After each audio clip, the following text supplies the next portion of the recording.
Hi friends, welcome back to Maple and Roots. I am in my dining room / schoolroom, and today's video starts the videos that we all have been waiting for, mostly myself, and we are really going to be digging into planning our free homeschool year, and I'm going to show you exactly how I'm doing it.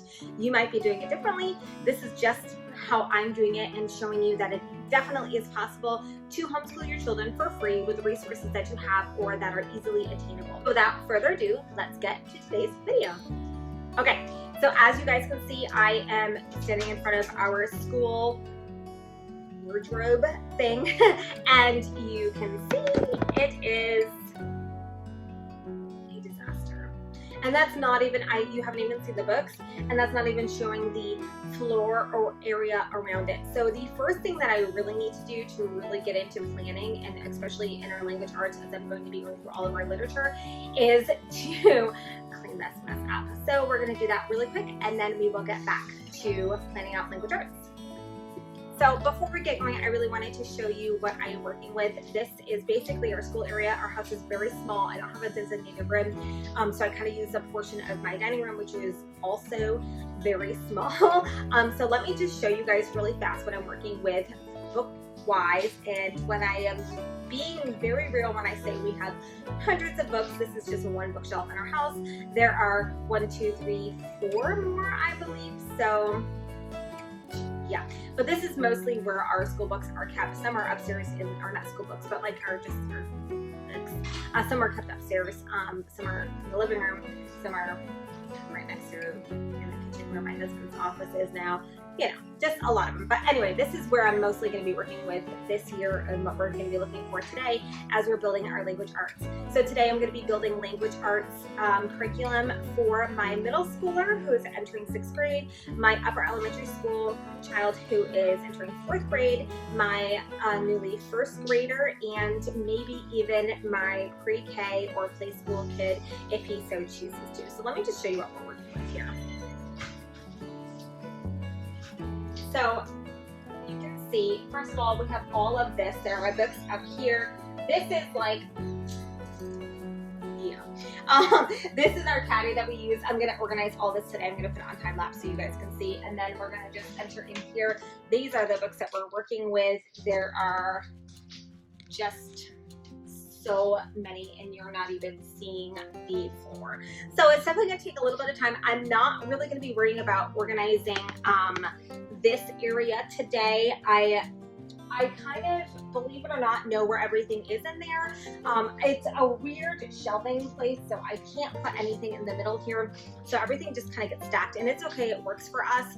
But mostly I'm going to be clearing out the top and just making sure that everything is organized kind of where I had put it originally. So I'm going to go ahead and do that, and I will be back soon.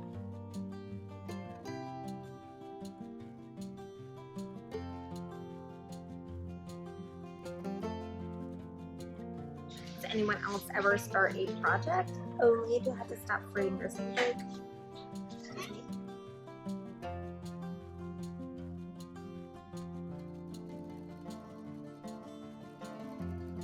So it never fails that when I start a project, my children fight. I know, that happens anyway, but I get sidetracked with something that doesn't really matter, and for instance, right now, I'm sharpening all of the color pencils and pencils. Why?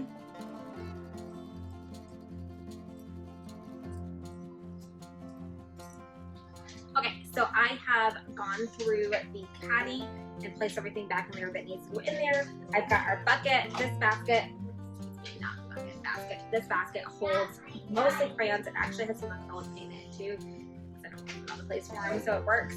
We've got our markers, we've got our watercolor, we've got everything all organized. And what's really nice about doing this first is before I go ahead and order or purchase more crayons and things like that, I've been able to really see what we have, and I really don't need to order much for this year. We've bought like colored pencils every year, we buy crayons every year, and this year we can really just save money and use what we already have. So I went through and I sharpened all of the colored pencils, or most of the colored pencils, and I sharpen our pencils. I do probably need to pick up a box of pencils. I was just looking at Amazon. I think that they have their Amazon basics for like $4. So we're gonna grab those, and yeah, so now I'm gonna go ahead and put everything back on the shelf, although it looks so pretty nice and empty. But alas, I have no other room for anything, so I'm gonna go ahead and put it back and kind of weed through as I go through things as well. Like I have some things that I just don't know, that we just don't use very often, and I don't know if it's because it's not visible or if it's just because it's time to weed it out. I'm a little bit unsure. Let me know if you ever struggle with that too. Like you have like we have these really nice stamp sets that were given to us, right? And like these stencil books, but we just don't use them a whole lot. So I'm just struggling, like, do I keep them or do I get rid of them? I don't know. Let me know what you think below. One thing I definitely know that we're going to be getting rid of this year is all of these excess pencil bags. We just have so many of them and we never use them. It works so much better for our family when we just combine all the supplies instead of separating them, because they never stay separate for that long, and then it becomes frustrating, and then it just becomes clutter throughout the house. So these are going to be going in our donate pile.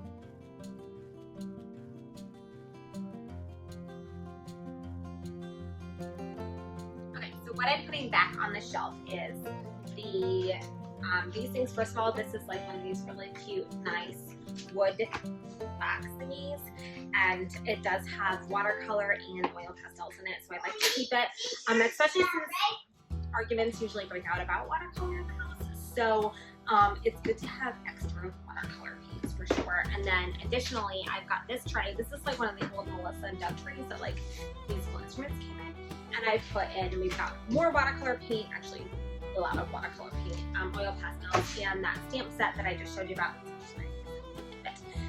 And so these kind of go in the top towards the back, and it just helps to keep everything nice and neat and organized. Adeline also has these really nice watercolor tip markers that she loves and uses, and do definitely keep these up, so that way the little ones can get into it, and she knows that they are safe and sound. So these are going to go right on top over here. Adeline also has this really cute instrument that my parents got her. Thank you. For Christmas this past year. Let me show you. It's really, really nice and fun to play. She can play some sweet tunes on it. So I like to keep this up as well, just so it's out of hand's reach, even though my hand doesn't people right now. And it's got the tuning device right here. So this will also go up here. Then I'm going to put up our basket. This one is a basket. This is definitely. Are you trying to drink my water? Juice? Well, let's move that. Sorry, I've got a little friend here. Say hi. So I'm gonna put this basket up now. We'll go right here, and as you can see, I just have so much more space now that I have cleaned everything out. The only thing that I use this a ton for school, so I'm not entirely sure what to school it's about. But I'm going to put our caddy back up.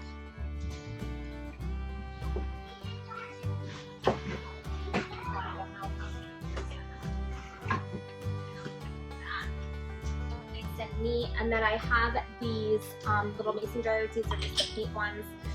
It's just so much easier to designate ones already for it, because the paint gets stuck to it, or like gets stuck to cups, and it's really difficult to clean. So we just decided, like, hey, we're gonna use these. Hi,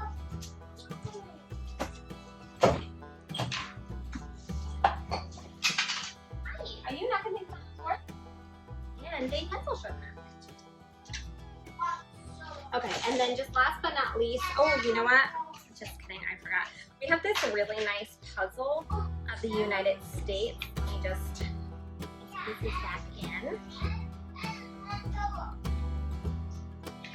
I think that we are missing pieces, but I'm sure that I will find them as I continue to clean. So we're missing a couple of states. Sorry guys. Illinois.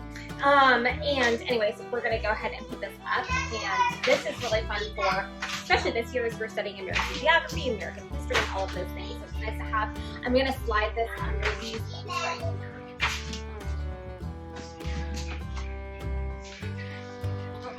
Line up. And that's pretty much it for the school supplies for this year. I do have some stuff coming in from Amazon or Walmart, and I will show you my haul soon. Lastly, I just have these. I like to use Tupperware lids for paint. So we just keep a few of them around, and it is very helpful when they are painting, especially with the acrylics or the watercolors that come in the tubes. And that is basically it. So yeah. Hi, thanks. So thanks for joining my declutter video. I have played the piano that I was not expecting to do. We now have it all nice and decluttered. I'm not going to show you inside yet because I'm not ready to do that, but thank you so much for watching. Don't forget to subscribe and ring the bell for notifications for all my future uploads. Follow me on Instagram at Maple and Roots, and join my homeschool group, Free Homeschool Year with Maple and Roots. Bye everybody.